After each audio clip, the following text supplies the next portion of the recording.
You're listening to the James Faith in Jesus Work series, preached by Pastor Dan Christians at Maple City Baptist Church in Chatham, Ontario. For more information about Maple City, please visit us online at maplecitybaptistchurch.com. If you have your Bibles, please turn to James chapter 3. Over the past 100 years, knowledge has increased greatly. Science has come a long way. We now have the ability to explain phenomena that were previously baffling. Things that people looked at in the world that had no explanation because of technology and our ability to use cameras and all these different computers that have been designed. And all this technology allows us to understand how things function in ways that were never thought possible before. We have all been sick before, and I'm sure we're all grateful for the understanding the world has now of modern medicine.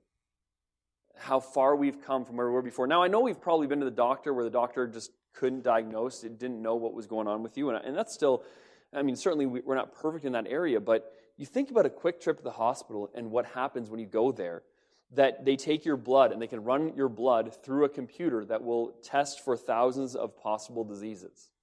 That they can x-ray your bones and see if each of them is in the right spot. That they can do a CAT scan and create a 3D model of your inside. That's crazy that they can do that.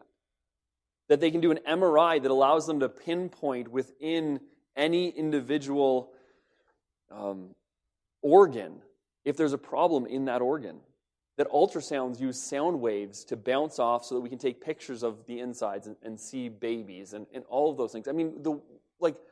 We're used to it. It happens all the time around us, but it is unbelievable. It's unbelievable how far the world has come. And yet with all of our knowledge, all the combined brilliance of humanity, we can collectively agree that the world is still broken. That we have not figured out how to fix the problems with humanity. Now, there were many people, especially during the Renaissance, that believed that the more education, the more knowledge, and the more that we learned, the more we'd be able to fix all of these problems. Yet there are more poor people and more people who are hungry today on the planet than ever before. There's more brokenness. If you look at the crime rate and the divorce rate and the fatherless rate and the rate of suicide, and the rate of just about every single area, all of those things are on the rise. It's not getting fixed because we know more. With all of our knowledge, we cannot fix the problem with humanity because knowledge itself can't fix anything. Imagine that you had the ability to go into a room and have someone diagnose not just your physical problems, but your life. Imagine they could diagnose everything that was wrong with you from a physical to emotional to a spiritual standpoint. Imagine, in fact, that you could sit down with God and have God tell you, this is exactly what you need to work on. These are the biggest problems in your life. I don't know what God would say. I wish I knew. I think that honestly, we should all spend more time reflecting on our own lives and trying to think about what God would be working on. What would He want me to change my life? But I do believe that one thing we might be surprised to hear that would be probably on most of our lists is that we're not pursuing wisdom like we ought to be. I think tonight James is telling us that we need to hear something that we are often apathetic toward. Oftentimes we know other things that we should pursue, but when we talk about you need to pursue wisdom, you need more wisdom in your life, we think, okay, I'll read another book. All right, I'll just listen to an extra sermon, extra podcast this week. And friends, that's not what wisdom is at all. Wisdom is from above. We put a premium on many things. I don't think we put enough importance on this area of wisdom. And so I hope in our text tonight we will see how practical and essential it is in our everyday lives. Last week we looked at James chapter 3, verses 13 to 16. I'd like to read those verses once again because I think it'll give us the context for verse 17 and 18 tonight and a quick recap of what James has taught us so far in this area of wisdom. So in verse 13, James begins with a question. Who is a wise man and endued with knowledge among you? Let him show it out of a good conversation, his works with meekness of wisdom. He says, who is wise? Don't tell me. Show me. Well, how do I show you? You show that you have wisdom through good works, an honorable life lived in meekness and humility. Verse 14, but if you have bitter envying and strife in your hearts, glory not and lie not against the truth. This wisdom descends not from above, but is earthly, sensual, devilish. For where envying and strife is, there is confusion and every evil work. He says there is another kind of wisdom out there. There is a wisdom that is earthly, that is sensual, that is devilish. Do you know the three enemies of mankind? The three basic enemies we face? The world, our flesh, and the devil. And there is a wisdom that plays to the world, is earthly, to our flesh it is sensual, and it is devilish. It plays to the devil. There is an ability to pursue the basic instinct of our sinful hearts. And there's a way to do that well. Do you understand what he's saying? He's saying that there's a way to live in that kind of wisdom. And that's important for us. Because sometimes I think we look at other people and we see apparent success and we wonder, God, why are you giving that person the success that they have? And God would say, their success is in the wrong realm. They're not pursuing what they ought to pursue. And so, yes, they might be pursuing those things in a way that is wise for this world, but they're not pursuing the things that are above. And in the end, they've wasted their entire lives, and someday they'll stand before God. And so we need to be pursuing the right wisdom. Don't pursue that earthly, sensual, and devilish wisdom. And now he provides a sharp contrast to this worldly wisdom for us. He tells us what the other kind of wisdom is. And this wisdom bears no resemblance. It's like it's out of this world. Verse 17. But the wisdom that is from above is first pure, then peaceable, gentle, easy to be entreated, full of mercy and good fruits, without partiality and without hypocrisy. Don't miss the first statement here, because it will instill within the believer a hunger for something that we might not yet hunger for. He says that there is wisdom that is from above. He says that there is a God in heaven. He is the Father, the Creator, the King. He is everlasting. He is the Almighty. He is the sovereign Lord of the universe. And He can impart wisdom. Now, we know this, right? We know that that's true. We've heard it before. But can you imagine if the God of the universe came to this earth and asked if you wanted His wisdom? Well, how would you respond then? Probably with more excitement than you do when you read it here. Unfortunately, I think that's true for us. We don't give the Word of God enough credibility. We don't give the Word of God enough honor and respect to realize that God is still speaking here. And He's speaking through James, and He's saying that there is a wisdom from above. So the first thing I think we need to do is be excited about this wisdom that's from God. Okay, God, there's wisdom from you. What is it like? Tell me about this wisdom. I want this wisdom for my life if it's something that you would grant to me. And so then he goes on and he gives us 7 attributes that describe wisdom from above. And the first thing I notice about these attributes is that it seems that they better describe a person's behavior than a person's thinking. Some of these things, it's hard to say, well, thinking that is full of mercy and good fruits, right? Thinking that is peaceful. It doesn't seem that they work well together. But when you talk about a person's behavior and a person's motivations for their behavior, it makes a lot of sense. Now, once again, I think thinking of wisdom in this context is more difficult for a 21st century Westerner than it would be for them back in the first century. Because James was a Jewish man. He grew up in a Jewish household. He had Jewish parents. And he had a brother who actually lived perfect wisdom out all the time in his life, right? I mean, this is the home that James grew up in. James had an Old Testament understanding of wisdom. And back in the Old Testament, in the Bible, wisdom is not considered knowledge that you have. It goes beyond that. It is the right use of knowledge, right? It's the right application of knowledge. And so if you were to take how Hebrews understood wisdom and compare it to all the cultures that surrounded them, they would be a little bit different. They would understand that what they do is just as important, if not more important, in this area of wisdom than what they know. Everybody else is all about what you know. It's all about what the philosophy you have. It's all about how much schooling and education and all those things. But for them, it was, no, how do you act? They already had that basis. So when James is saying these things, it's not this like really weird thing for them, because this is how Solomon described wisdom in the Proverbs. And so they should already understand that. Wisdom is not just knowledge. It's not something obtained by those who study hard, and is not written by philosophers or taught by professors. It is something that you live out in your life. Rather than simply reciting this long list once again, I would like to go on a journey with you where we imagine. We imagine a person that bears these attributes. So, I mean, if you don't have to do this, obviously. You can do whatever you want to do. And some people just like, when he tells me to do something, I'm not going to do it just because he told me to do it. I get that. Okay? So if you're that, great.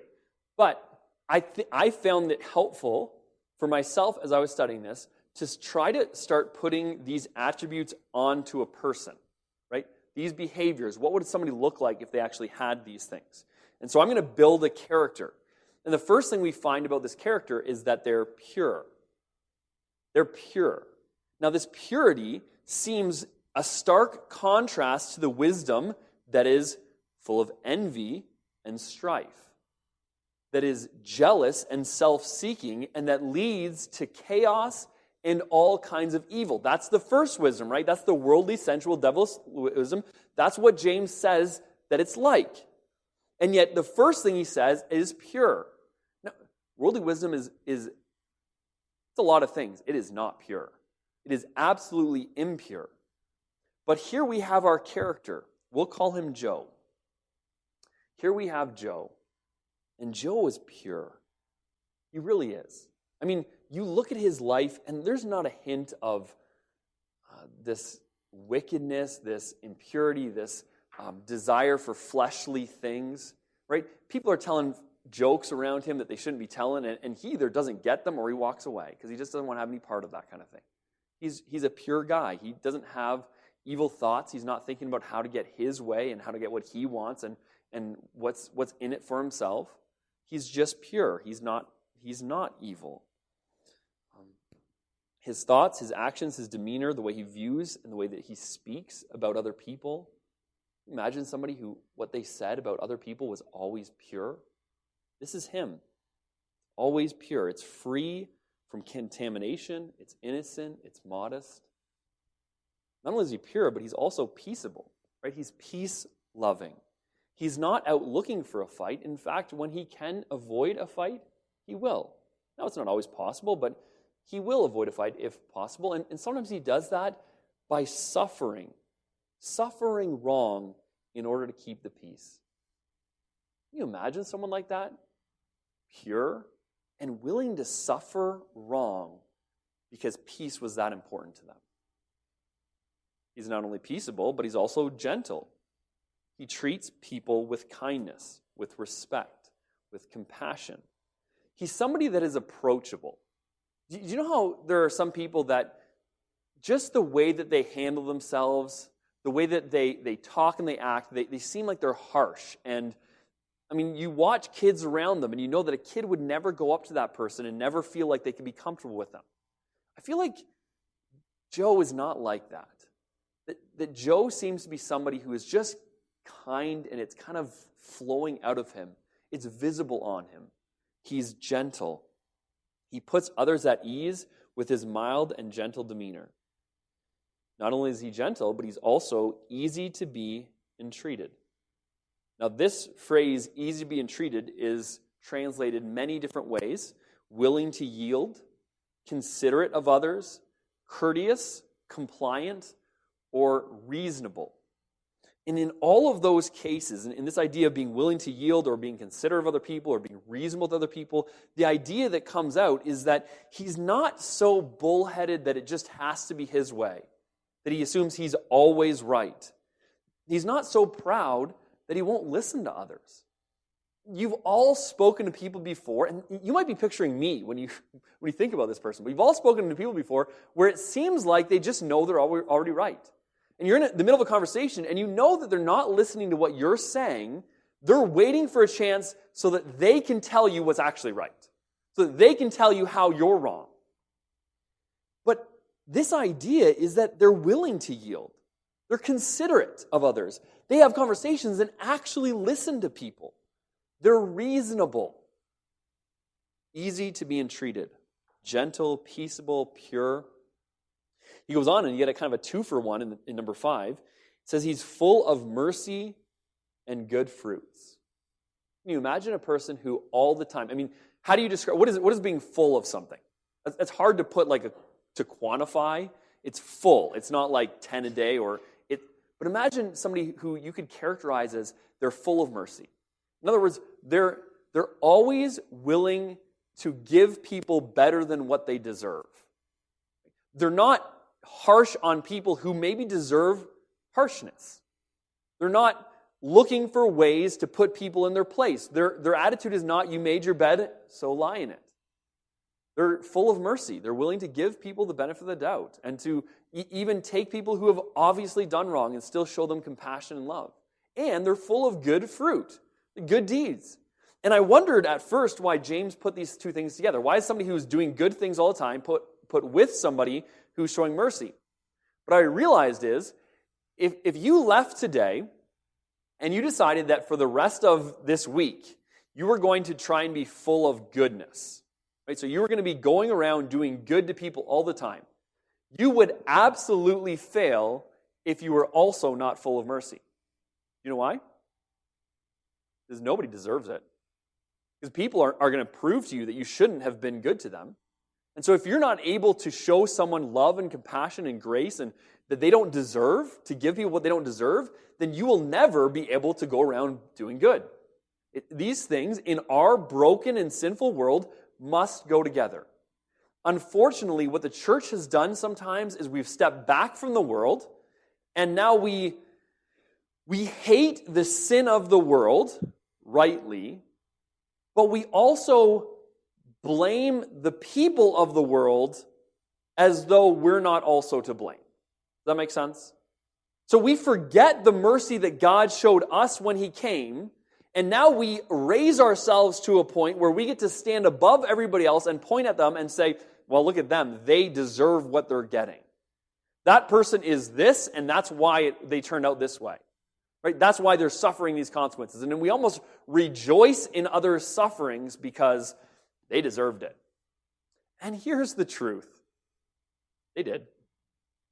They did. Probably. Likely. Maybe it wasn't their sin. Maybe it was their dad's sin. But there's a lot of suffering in this world. Suffering is caused by sin. And so ultimately, we're all sinners. We're all guilty. But we don't get as a church now where we raise ourselves up and say, I'm so much better than that, and I'm not going to help them unless they're, at a certain level of character. That's ridiculous.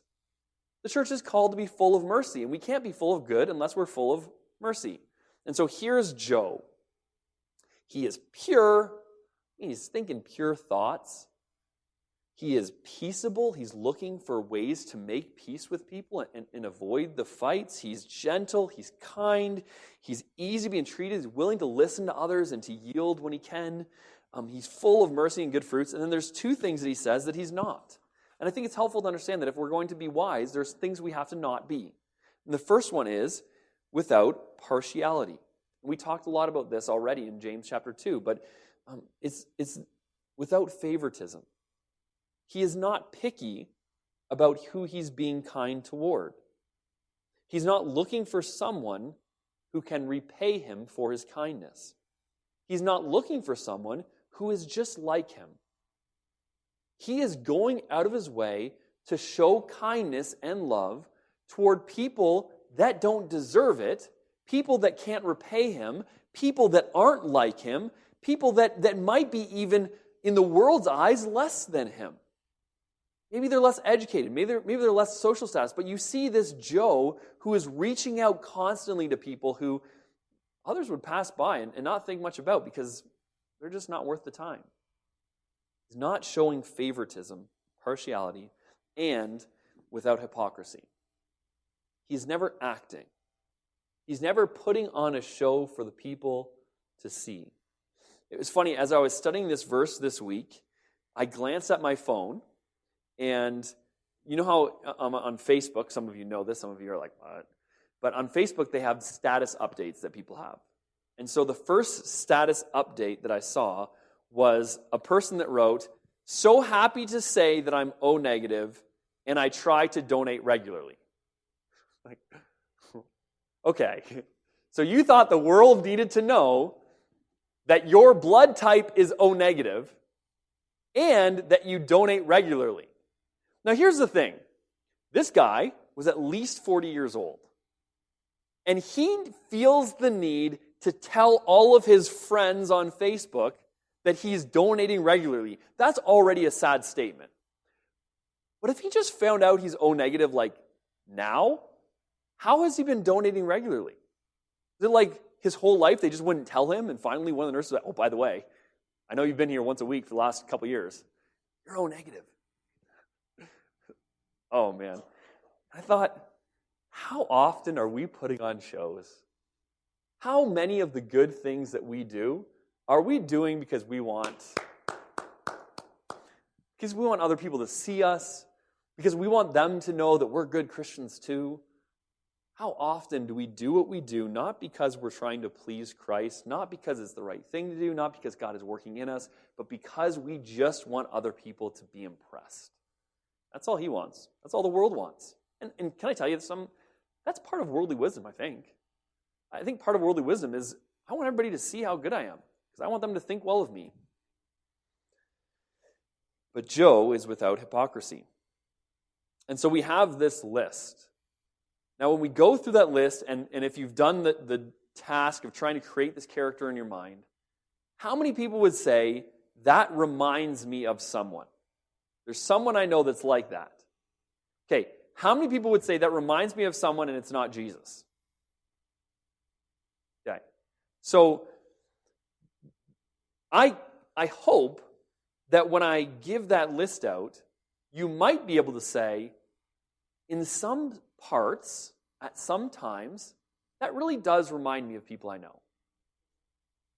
Joseph reminds me of someone, but they're in the Bible, okay? So that's good. There are other people in the Bible that were really great, and they did a lot of these things. You're right. But how, even Joseph, could you say that Joseph was always pure? Well, yeah. I mean, one of his dreams seemed a little bit selfish, maybe. But would you say that Joseph was always without partiality, always without hypocrisy? I know we have part of his story, that he was always gentle, that you know what I mean? Like, when we look at someone's life, it is great to see stories like Joseph, where God worked through someone and in someone to the point that they brought him, where we can say Joseph is kind of like Joe, right? Because Joe and Joseph, that goes together. But even the folks that, and I do know some wonderful believers, some people that I look up to that are great people, and I see many of these character traits in them, at least to an extent, at least at times. But I've also learned that if you elevate someone so high that you think that they're just like the best of the best and they're never going to disappoint you, can I tell you what's going to happen? They're going to disappoint you. They're going to disappoint you in a very big way. And that can be crushing to you.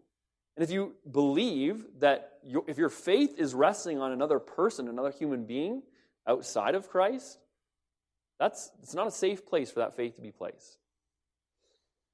And so I hope it reminds us to some people at some extent, but I think when we go through that list, it also reveals the fact that doesn't describe anyone fully. No one we know. No one, certainly not us. James chapter 3, verse 18 says this, and I think James is wrapping us up this thought. He says, "The fruit of righteousness is sown in peace of them that make peace." And this verse can be confusing, but if you reverse it, I think it makes a little more sense. Those that desire to make peace plant seeds of peace and reap a harvest of righteousness. Okay, that's that verse just flipped around. So those that desire peace live in a way that is acting peacefully, sowing seeds of peace, and ultimately they reap a harvest of righteousness.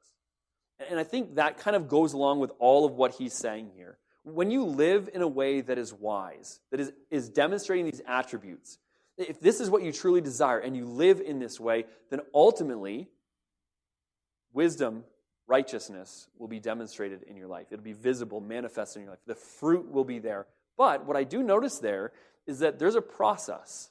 There's a process of planting and of cultivating and eventually of getting the reward of the fruit. But it's not this immediate go and do it and it's all done right away. Okay? How many farmers wish you could go plant your seed and harvest it the next day? Pretty sweet. Doesn't work like that. It takes time. And so, as I read these verses, I wanted to remember that James is highly practical. And so the last thing that James would want us to do is to add to our understanding of wisdom without actually becoming wise as a result of reading this text. So it's not that James wants us to grow in our knowledge of what wisdom is. It's that he wants us to be wise. And for me, as more of a teacher, I have to push myself to say, okay, what do we do? Like, what's the application here? How can we be practical in a way that is both helpful and biblical? And I think the first thing I saw is that it does provide a helpful self-examination tool. It is possible for us to go to this and say, okay, this is what worldly wisdom looks like. It looks like people who are jealous and envious, that they're about themselves, that they're living for the things of this world, that they're going this direction. Is that what I see in my life? Do I find myself always self-seeking, always in strife and fights because I'm not getting my way? If that's the case, it's likely because our goal, our aim is worldly things, temporary things. But if we are more like what we're called to be by Christ, that we're more seeking heavenly things, heavenly minded, then we should be living in a way that is going toward that end, which is living peacefully and purely and all of these other attributes. So it does provide a helpful tool, but I don't think it was meant just to be a helpful tool. I don't think it's like, hey, did you pass or fail? Which direction you're going? Okay, so be it. Now, the second thing I thought is, well, maybe he wants to just tell us how to act. Like here, James is giving us a list of do's and don'ts. Don't be envious. Don't sow strife. Don't be selfish. These things are bad. Do this, do this, do this, do this. These things are good. But I started thinking about that, and I thought, if I was tonight to give you this list of 8 things, depending on whether you put those two together, 7 things, and say, do these 7 things, and you were to take that list home this week, how many people would remember what they are? Maybe a few of you, and probably because you're already familiar with the text. It's not likely that I'm going to preach a message tonight, and all of a sudden, these 7 things are going to be ingrained on your mind, and every day you choose how to act, you're going to think about whether you're being pure in this action, whether you're being peace-loving in this action, whether you're being gentle in this action. You're not going to go through those list of 7 things, right? So if we're being honest about like what can happen here tonight, it's not likely that I'm going to be able to just go like, be these 7 things. Okay, Dan, I got it. I'm going to go be those 7 things from this point forward. Not going to happen. And I don't know that that was James' point. I think James is telling us what wisdom looks like, but I don't think James was saying this is exactly, just do this. It wasn't just supposed to be a do this. Because earlier, James has already told us how you get wisdom. Earlier in the book. He's already given us kind of an insight into what he's expecting or what he wants us to do. And the entire book of James is a book that is written to teach you how to live out your faith. So it starts with this idea of what you believe in and what's true and what's right and who Christ is and what he's done for you. And then it moves from there to, okay, how do I possess that faith in a way that is glorifying to God? And so if we can try and view this in that context, James is showing us what it looks like when we have real faith and pursue Christ. I think that's a lot more helpful. And so I have 3 points tonight, and the first one is that wisdom is personified in Jesus Christ. When we are talking about this character Joe, we realize that there aren't any people on this earth that we know that are Joe all the time to that extent. And there might be some people like Joseph in the Bible that are, in many ways, they've grown to the point where we see some of these things in them, but we know that they're not perfect either.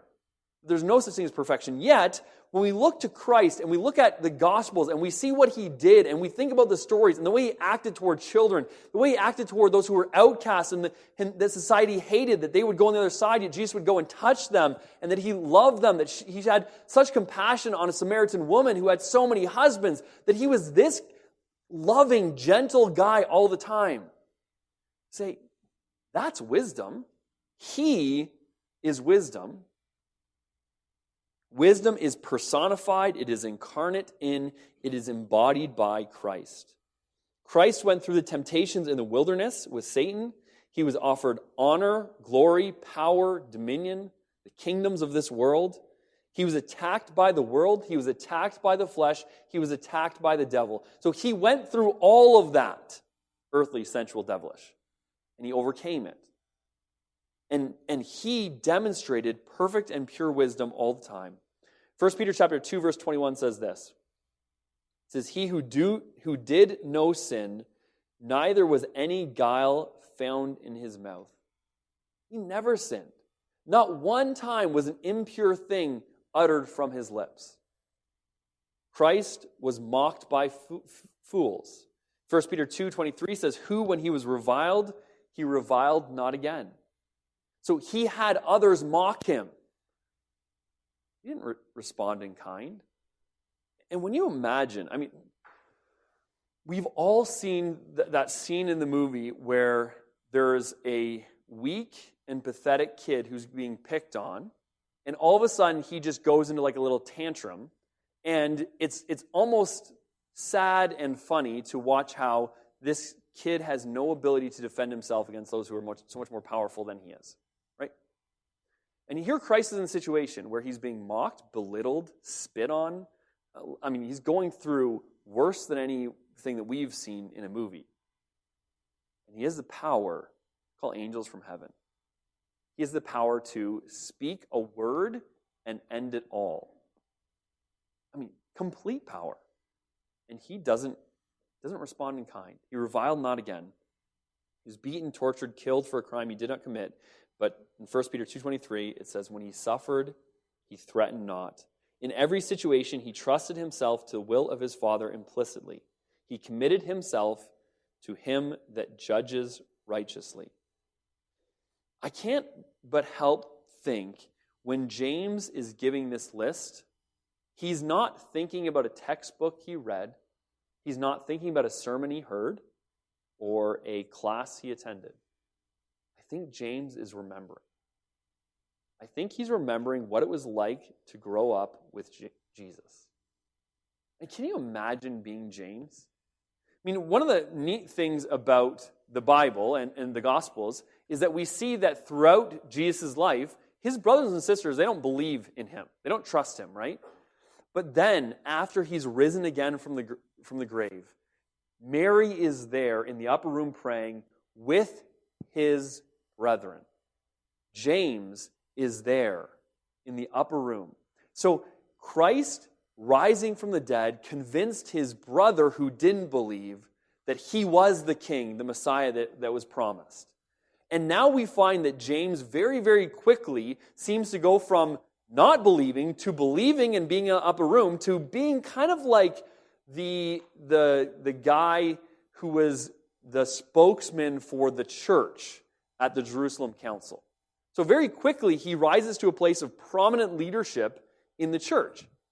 And I wonder how he got there. And I think part of the reason that James got there is because he was privy to a lot of teaching that the rest of them didn't have. We think of the disciples spending all this time, 3 years with Jesus pouring his life into them. But James has spent 30 years with Jesus. Maybe he's not that old, so maybe 28, maybe 26. I don't know how old James was, but he spent a lot of time with Jesus. And he got to see all of these things lived out all the time. Can you imagine how many times James heard, "Come on, why can't you be more like Jesus, James?" Can you imagine how many times that Mary and Joseph had, is a joke on Facebook. Mary and Joseph had 2 kids. Well, no, more than 2 kids. Mary and Joseph had a second child. So Jesus is their first child. This is the only thing that they have to compare their other kids to. How sad would that be? That'd be awful. I'm so glad I was the firstborn. If Sam was first, my parents would have hated me. Sam's really nice. And so Stacy's nice too. Well, yeah, I'm not. But thanks. Yeah. All right. So, I think Stacy and I have agreed that Sam is the nice one. And so, even if Stacy's nice, she's probably not as nice as Sam. That's just... But, Stacy's nicer than me. So, she's second place isn't bad. We should move on. Wisdom is personified in Jesus Christ, and now James has this opportunity to see wisdom lived out his entire life. And so when he speaks about wisdom to us, he's saying this is who Jesus was. And he's just telling us about who Jesus was, and he's saying that's wisdom. Number 2, wisdom is found in Jesus Christ. I wonder if our problem is partially found in our sincere desire to conjure up our own power to live wisely. So at times, we have this right motivation to live wisely, but instead of going to Christ and leaning on him and looking to him and begging him and asking him, we go, "Okay, God, I got this. I'm gonna be better this week. I heard the sermon this Sunday, and this week I'm going to do it." And we just miss the step, the essential step, to go to Christ and to beg him to help us. We will not be pure and peaceable and easy being treated and gentle and full of mercy and goodness and without partiality, without hypocrisy. We're not going to do that just because we decided we are going to. You can decide all you want. You can hear the best sermon ever and you can weep at the altar. And if you go out of here and you try and do that by yourself, you are going to fail so miserably. Like train wreck fail. But when we will go to Christ and find in him, as Colossians 2:3 says, all the treasures of wisdom and knowledge, when we go to him and we look to him constantly, in Hebrews, right, we find that we're supposed to look on Jesus, the author and the finisher of our faith. What does that mean? It means to look to him every day that you live, because he is the author of your faith and the finisher of your faith. He's going to bring your faith to fruition, to completion, to perfection. That's what he does. And if you're not looking to him and you're just trying to do it by yourself, you're going to fail. And so wisdom is found in Jesus Christ. In the truest sense, wisdom from above is impossible without Christ first coming to us. And so we must come to him, right? We come to him for salvation, and then we must keep coming to him. That is why we talk about, you don't lose the gospel. You don't lose the gospel. What is that talking about? It means every single day we come back to Christ. We recognize our need for him. We repent of our sin, and we ask him to help us. To give us the power, not just from the penalty of our sin, but from the power of our sin in our lives. Don't lose heart of what all of this is. The church, traditions, the Bible, prayer, everything we do here, it's not going to magically change you. All of it is to facilitate a relationship with Christ. It is so that we have avenues to come to him and allow him to help us. And that's what this is. And if we miss that, we've killed the most important thing, and we're just going through motions. How weird would it be if you had a loved one pass away, and for the next month, you sat them at the end of your table for dinner? And then your family went to watch a family movie, and you just brought them along and plopped them on the couch. You did all the right things. There's no life. No relationship. It's just not, it's not how it's supposed to work. That's a morbid idea. It's not more morbid than the idea that Christians would come to church and just go through motions. That this all is just tradition, do this, say this, be this, act this way. Great. This is all about facilitating a relationship, and if there's no relationship, we're messed up. And so we must come to Christ. We must find our wisdom as Christ. We must keep our eyes and our hearts fixed on Him. And when we fail, go right to Him. Go to Him again. Don't think that you failed and so you're done. Go to Him. He tells you to. J.I. Packer said this. He said, "Not until we have all become humble and teachable, standing in awe of God's holiness and sovereignty, acknowledging our own littleness, distrusting our own thoughts, and willing to have our minds turned upside down, can divine wisdom become ours." Not until we realize that it's not in ourselves we're going to find wisdom, but it's only in the God of heaven and only through the person of Christ will we ever have a chance. Wisdom is found in Christ, and finally, wisdom can be attained through Jesus Christ. And this is the good news. I don't think James is here lifting up a standard that is only designed to make us feel bad. And it does in a lot of ways. As I read this, I think, man, I wish I was better. Why couldn't he make the list just a little bit easier so I can feel like I'm, gaining at least? And it is up there. But I don't think he's just putting it there so that we perpetually feel like we're not good enough. I think he puts it here, and as he does this, he wants us to remember what he already said. In James chapter 1, verse 5, he said, "If any of you lack wisdom, let him ask of God, who gives to all men liberally and upbraids not, and it shall be given him. But let him ask in faith, nothing wavering. He that wavers is like a wave of the sea driven with the wind and tossed." He says if we want wisdom, if we know we're short on wisdom, ask God, and God will give wisdom. But you must ask in faith. You come to God and ask Him in faith, wisdom can be attained through Jesus Christ. It's a process. It's a one degree of glory to another. It's not happening overnight. It is sowing and reaping and sowing and reaping, but it's worth it. Come to God through Jesus Christ, ask in faith, and it shall be given. And so I want to ask you tonight, what is the aim of your life? What's the direction? What's the goal? Where are you headed toward? If you can see all of these other problems in your life, maybe the problem is you're shooting too low. Your goal is success, your goal is money, your goal is stuff, your goal is power and prestige. It's just so trivial. It's so vain.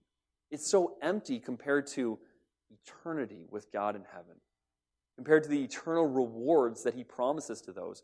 You go through the Sermon on the Mount, you see the Beatitudes, when Jesus is saying, "Blessed are the merciful, the meek, the pure, the gentle," like all of these people, the wise.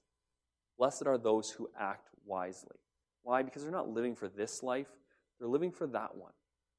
And they've got the right perspective. I've heard it said before that if you have no mind, you will have no wisdom. Right? You don't think, and you're not going any place, you've got no wisdom at all. If you have a temporary mind, you will have temporary wisdom. That is, if your goal is this world and this stuff, and that's what you think about, then that's the wisdom you're going to pursue, and all the chaos and evil that comes with it.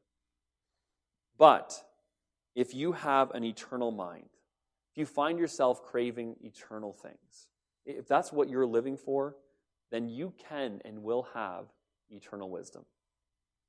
So if you desire heavenly wisdom tonight, look to Christ, ask in faith, and then act in faith.